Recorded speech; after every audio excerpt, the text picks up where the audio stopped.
Finally வார் வந்து முடிவுக்கு வந்திருக்கு. ஸோ அதாவது இந்தியா, பாகிஸ்தான் 2 கண்ட்ரியுமே ஸோ தன்னோட வார வந்து கம்ப்ளீட் பண்ணிக்கிறதா அனௌன்ஸ்மெண்ட் வந்து பப்ளிஷ் பண்ணியிருக்காங்க. ஸோ இதை வந்து ட்ரம்ப் வந்து பாராட்டியிருக்காரு. ஆக்சுவலாக நம்மளுக்கு நிஃப்டி வந்து நம்ம எதிர்பார்த்தோம்ல 24,800 one of the crucial level resistance and next 23,850 one of the crucial level support அப்படின்ட்டு. ஸோ க்ரூஷியல் லெவல் சப்போர்ட்டு தான் இப்போ நிஃப்டி வந்து வெயிட்டிங் வந்து இருக்குது. இப்போ நிஃப்டி நெக்ஸ்ட்டு டேர்ன் ஆக போகுது அப் ட்ரெண்டுக்கு. எனக்கு தெரிஞ்சு ஃபண்டமெண்டலி கிட்டத்தட்ட டெக்னிக்கலையும் எனக்கு தெரிஞ்சு நல்லா பாசிட்டிவாக வந்து நிற்கிது. இப்போ நம்ம இன்றைக்கி பார்க்குறதுல என்னென்னா, இந்த லெவலில் நம்மளுக்கு பிரேக் பண்ணால் நெக்ஸ்ட்டு ஒரு பெரிய டவுன் ட்ரெண்டோ இல்லை பெரிய அப் ட்ரெண்டோ சான்ஸ் இருக்குது. ஸோ அது எந்த லெவல் அப்படின்னு பார்த்தீங்கன்னா, கரண்ட்லி நிஃப்டி நம்மளுக்கு 24,008 இருக்குது சரிங்களா.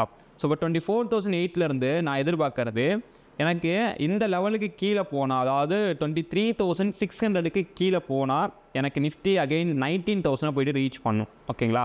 இப்போ நம்ம இன்வெஸ்ட்மெண்ட் பண்ணுறதுக்கான ஒரு சரியான பிளேஸ் தான் இங்கே இருக்குது. எனக்கு தெரிஞ்சு 23,935 850க்கு கீழே பிரேக் ஆகணும். 850க்கு கீழே இந்த ரெட் கேண்டில் வந்து வீக்லியோட பிரேக் ஆகிட்டு நெக்ஸ்ட் வீக் ஃபுல்லாக நம்மளுக்கு இதே மாதிரி ரெட் கேண்டிலாக கம்ப்ளீட் ஆச்சு, அதாவது 600க்குள்ளே நம்மளுக்கு கம்ப்ளீட் ஆச்சு அப்படின்னா நம்ம எக்ஸ்பெக்ட் பண்ணலாம் நிஃப்டி நெக்ஸ்ட்டு டவுன் ட்ரெண்ட் போக ரெடி ஆகிடுச்சு அப்படின்ட்டு. இல்லை அப்படின்னா நெக்ஸ்ட் நம்ம எதிர்பார்க்குறது 24,800 நிஃப்டி போய்ட்டு ரீச் பண்ணுறது தான் நம்மளோட எக்ஸ்பெக்டேஷன். ஓகேங்களா. ஸோ இதுதான் எனக்கு கிடச்சக்கூடிய கன்ஃபர்மேஷனும் கூட. அதுக்கு இந்த லோ பிரேக் பண்ணாமல் இருந்தால் நம்ம 800 வரைக்கும் தாராளமாக ஃபோக்கஸ் பண்ணலாம். இப்போ மண்டேவை பொறுத்தளவுக்கு நிஃப்டியோட ப்ரெடிக்ஷன் ஆல்ரெடி நம்ம எதிர்பார்த்த இந்த க்ரூஷியல் லெவல் சப்போர்ட் லெவல் தான் இப்போ நிஃப்டி வந்து எனக்கு வெயிட் பண்ணிகிட்ருக்கு. இந்த ஏரியா தான். ஸோ இந்த ஏரியாக்குள்ளே நான் என்ன எதிர்பார்க்குறேன் அப்படின்னா, நிஃப்டி எனக்கு neutral or gap down, so இந்த ரேஞ்சுக்குள்ளே எனக்கு ஓப்பன் ஆக சான்ஸ் கம்மி.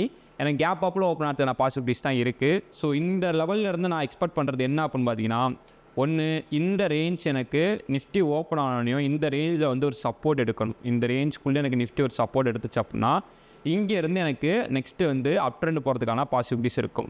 ஸோ அந்த அப் ட்ரெண்டோட ஃபர்ஸ்ட் டார்கெட் இந்த ஹைனே வச்சுக்கோங்க. 24,150 24,150 ஸ்ட்ராங்கான கன்ஃபர்மேஷன் கிடச்சினா நெக்ஸ்ட் நிஃப்டி வந்து 400 வரைக்கும் ஃபோக்கஸ் பண்ணுவோம். 400லேருந்து ஒரு ரீடெஸ்ட் லெவல் வந்து எதிர்பார்க்குறேன் 350 வரைக்கும். 350 நிஃப்டி பிரேக் பண்ணுது அப்படின்னா 600 to 684 வரைக்கும் அப் ட்ரெண்டுக்கு வந்து ஃபோக்கஸ் பண்ணுவோம் சரிங்களா. இப்போ இன்ட்ராடே சார்ட் பாருங்களேன். இதுதான் நம்மளுக்கு ஃப்ரைடே நடந்தது. ஸோ ஃப்ரைடே நம்ம ஒரு ஸ்ட்ராங்கான ஒரு டவுன் ட்ரெண்ட் எடுத்தோம், ஒரு எஸ்எல் எடுத்துச்சு. அதுக்கப்புறம் எனக்கு டவுன் ட்ரெண்டில் நம்பிக்கை இல்லை. நான் சொன்னேன் எனக்கு ஒரு அப் ட்ரெண்ட் கன்ஃபர்மேஷன் தாங்க இருக்குது அப்படின்ட்டு நான் யூடியூப் லைவில் வந்து சொல்லிட்டு இருந்தேன். அதுக்கப்புறம் இது வந்து ரீட்ரெஸ்ட் எடுக்கிறதுக்காக வந்துச்சு. கரெக்டாக ஒரு 5 minutes டைம் ஃப்ரேமில் வச்சு ஒரு என்ட்ரியை பிடிச்சி இவ்வளோ தூரம் ஒரு பாயிண்ட்டை கேப்சர் பண்ணிவிட்டு ஸோ அங்கேருந்து நம்ம வந்து வெளியே வந்தாச்சு.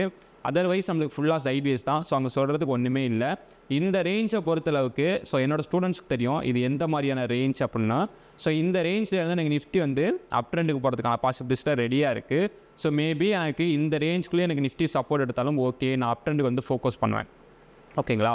ஸோ அப் ட்ரெண்டுக்கு ஃபோக்கஸ் பண்ணுறப்ப இங்கேருந்து என்னோடய ஃபர்ஸ்ட் டார்கெட்டாக 100 வந்து நான் ஃபிக்ஸ் பண்ணியிருக்கேன். இந்த 100ல் கிடைக்கிற கன்ஃபர்மேஷனை வச்சு தான் நான் 250 வரைக்கும் ஹோல்டு பண்ணலாமா அப்படிங்கிற எனக்கு கன்ஃபர்மேஷனே கிடைக்கும். ஓகேங்களா. அது இங்கே கிடைக்கிற கன்ஃபர்மேஷன் வச்சு தான் இதுவரையும் பேஷன்ஸாக வெயிட் பண்ணுவேன். அண்ட் நெக்ஸ்ட்டு 352 அண்ட் நெக்ஸ்ட்டு 450 வரைக்கும் என்னோடய அப் ட்ரெண்ட் டார்கெட் வந்து நான் ஃபிக்ஸ் பண்ணியிருக்கேன்.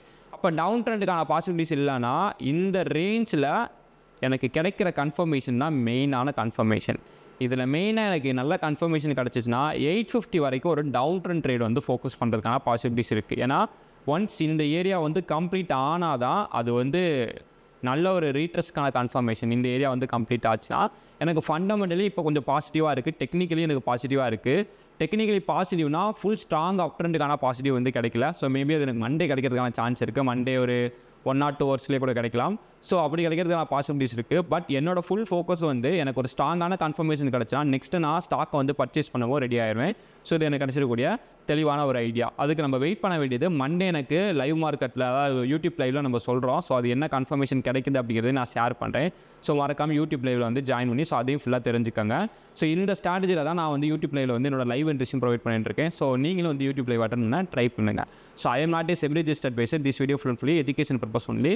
ஸோ அகைன் சொல்கிறேன், trade your plan, plan your trade. Thanks for வாட்சிங். தேங்க்யூ.